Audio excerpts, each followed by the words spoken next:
Good morning बच्चों। आज हम कक्षा 7 में जो सामाजिक विज्ञान का चौथा अध्याय मुगल सम्राट चल रहा था उसे आगे पढ़ेंगे। इस मानचित्र में आपको अकबर के शासन में के बारे में बताया गया है। अब है उत्तराधिकार की मुगल परंपराएं। मुगल ज्येष्ठाधिकार के नियम में विश्वास नहीं करते थे, जिसमें ज्येष्ठ पुत्र अपने पिता के राज्य का उत्तराधिकारी होता है। इसके विपरीत उत्तराधिकार में वे शहदायाद की मुगल और तैमूर वंशों की प्रथा को अपनाते थे, जिसमें उत्तराधिकार का विभाजन समस्त पुत्रों में कर दिया जाता था। तालिका 1 में दिए गए रंगीन उदाहरणों को पढ़िए और मुगल राजकुमारों के विद्रोहों से जुड़े प्रमाणों पर गौर कीजिए। आपके अनुसार उत्तराधिकार का कौन सा तरीका सही था, ज्येष्ठाधिकार या शहदायदा?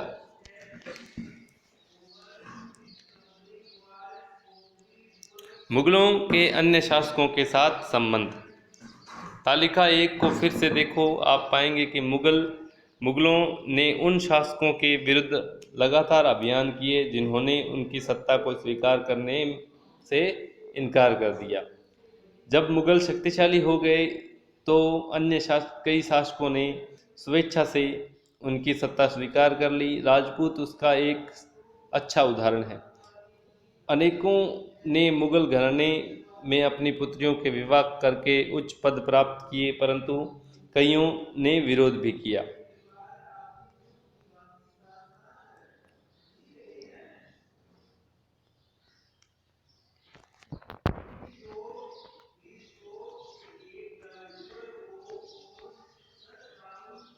मेवाड़ के सिसोदिया राजपूत लंबे समय तक मुगलों की सत्ता को स्वीकार करने से इनकार करते रहे, परंतु जब वे हारे तो मुगलों ने उनके साथ सम्माननीय व्यवहार किया और उन्हें उनकी जागीरें यानी वतन जागीर के रूप में वापस कर दी। पराजित करने परंतु अपमानित न करने के बीच सावधानी से बनाए गए संतुलन की वजह से मुगल भारत के अनेक शासकों और सरदारों पर अपना प्रभाव बढ़ा पाए, परंतु इन संतुलन को हमेशा बरकरार रखना कठिन था। फिर एक बार तालिका 1 देखें, गौर करें कि जब शिवाजी मुगल सत्ता स्वीकार करने आए तो औरंगजेब ने उनका अपमान किया। इस अपमान का परिणाम क्या हुआ? अब है मनसबदार और जागीरदार। जैसे जैसे साम्राज्य में विभिन्न क्षेत्र सम्मिलित होते गए, वैसे वैसे मुगलों ने तरह तरह के सामाजिक समूह के सदस्यों को प्रशासन में नियुक्त करना आरंभ कर किया। शुरू में ज़्यादातर सरदार तुर्की यानी तुरानी थे, लेकिन अब इस छोटे समूह के साथ उन्होंने शासक वर्ग में ईरानियों, भारतीय मुसलमानों, अफगानों, राजपूतों, मराठों और अन्य समूहों को सम्मिलित किया। मुगलों की सेवा में आने वाले नौकरशाह मनसबदार कहलाए।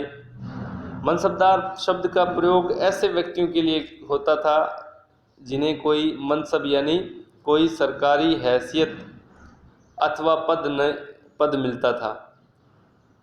यह मुगलों द्वारा चलाई गई श्रेणी व्यवस्था थी, जिसके जरिए 1 पद, 2 में वेतन और 3 में सैन्य उत्तरदायित्व निर्धारित किए जाते।